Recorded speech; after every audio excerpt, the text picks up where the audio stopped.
Hi, this is Stevie. This week I painted some radishes. I had gone to the store and bought some and then took a photo.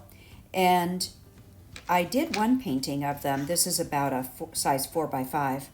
And I really liked that painting except for one thing, the shadows. I really didn't like the shadows. I was using a rough watercolor paper and they turned out too dark. I just don't like the color or the shape of them. So I decided to redo this painting in a line and wash technique again. And what I'm going to show you is how I did that. I drew with my Pigma Micron pen. First I drew the radishes and painted those, and then I added the green for the radish leaves around them. But I didn't add the line work on that until after I had put the green paint down. So here I'm flicking a little bit of water on the paper to get my color to run a little bit. And then I'll start adding some color. And I have out my transparent orange right now. I'm looking at the photo, referring to that, and looking where the lightest parts of the color are toward the upper right of that particular radish. And for the 3 prominent radishes, that's what I'm working on now. I want to preserve the white highlights. So I'm establishing those right now, and I'll try to stay away from them as I add more color. And I need to work pretty fast so that I don't end up with hard edges from the orange that I already put down. So I have a little bit of time, but not too much, to add that red color in. That is anthraquinoid red. And then I will, once that dries up, then I'll be adding some darker red as well.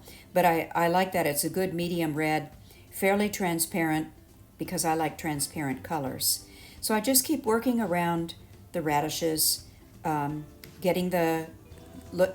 to my photo to get the colors, different values where they should be. So I just keep working around those radishes, making sure that I've gotten the color where I want it. Now I'm working on the little, I guess they're roots that come out of those radishes, stems or roots. And closer to the radish, they're red, and then they become green out on the end. So I added some green color to show that. And that green that I'm using is green gold. It's a transparent yellow-green color, and I use that quite a bit in paintings. And I haven't used that many colors in this painting, just the orange and the red and the green gold.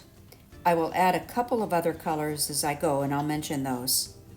So just getting those stems or roots in so I don't forget them later on. And then notice in between those 2 top radishes there's a little bit of green. Some of the radish leaves are showing through.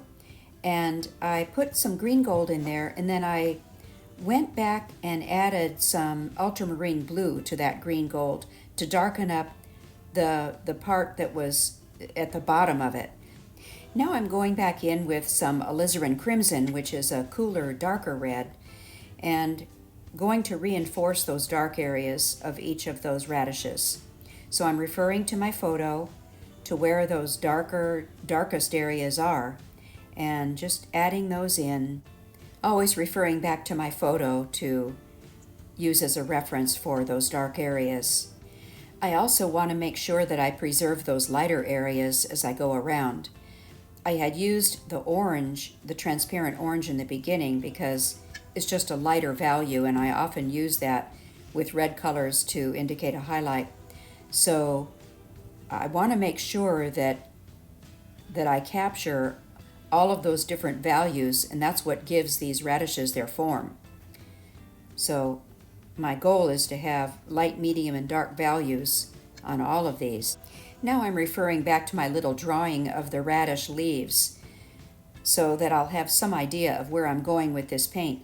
But notice that I haven't drawn anything yet to indicate the leaves. I'm just using color, and it's going to be a looser looking background, which I like better. When you have an object to paint that is so confusing to look at like the radish leaves, this is a good technique to represent that.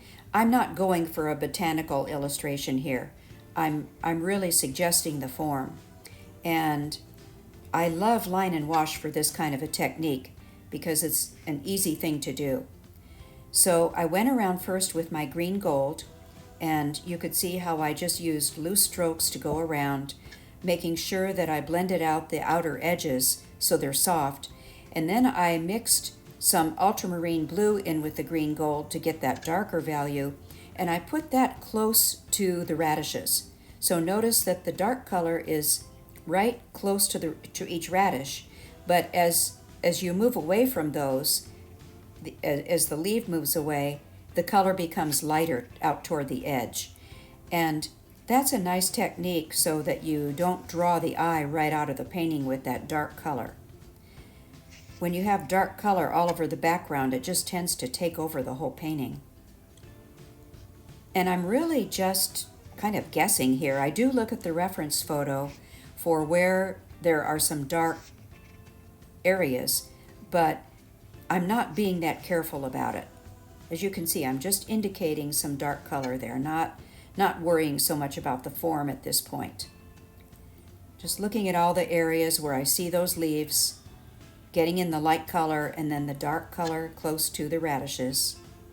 And when I finish this step, I'll take a little break and go and dry this with my heat gun so that I can work on a dry surface. I know you see a little bit of water there, but it's mostly dry, just because I didn't want colors to bleed into each other. I'm going back now and reinforcing that little radish leaf area that was right in between the two radishes, adding a little more dark value to it.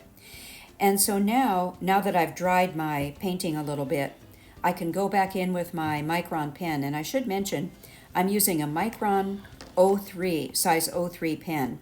Normally I use an 05, but if I'm going to put the ink over watercolor, for some reason the ink looks darker when you do that, so I use a finer line than an 05, so I use an 03 usually. So here I'm just making those squiggly lines. I'm making this up because I had looked up what a radish leaf looks like online, just so I knew, and then I drew it, and so I use that as a reference. And so I'm just making some random leafy shapes here. I use the little veins in the leaves to indicate, and I like this way of doing the leaves in a sketch so much better than trying to follow that very confusing photo. Now I'm going back in, now that my radishes have dried, I really want to get a dark value in there, so I took alizarin crimson and added a little bit of ultramarine blue to it. Not too much, but the ultramarine will really darken it. And so this is, I think, my third layer of dark color, but just really getting in there to get some final dark values in here. Again, being careful to follow the shape of the object when I put the color down, referring to my photo for the dark areas. Sometimes I even go back the next day and reinforce some of the color because it will lighten quite a bit when it dries. The water when you look at this image right now on the screen, the water makes it look really funny. It looks kind of like it's mottled, but that's just the effect of the wet paper. Going back on those roots or stems, reinforcing that color as well, the red and the green. Now, I have a confession to make here. Back to the shadow. The first radishes that I painted, I didn't like the shadow at all. And what was I thinking? I made that same shape again on this painting, and I really didn't like it. So what I had done, you don't see it here, is I had first tried to paint those shadows the way they were in the photo, with that really, in the front radish has a really hard shadow below it, and it's kind of a round shape. That just did not work. So I took a spray bottle and sprayed off that paint as much as I could, let it dry, and then I went back and did this shadow. And it may not be correct in terms of following the form, but I sure like it a lot better. So I just took some artistic license there in doing that, and used my best judgment. Now I'm going back, adding a little more dark color, just making sure that I have those values dark enough. And then that's pretty much it. That's my finished painting. I may go back after everything dries and get a little more darker value in some of those leaves as well. But for now, I'm happy with it. I hope you enjoyed this video. Leave a thumbs up if you liked it. And thanks so much for watching.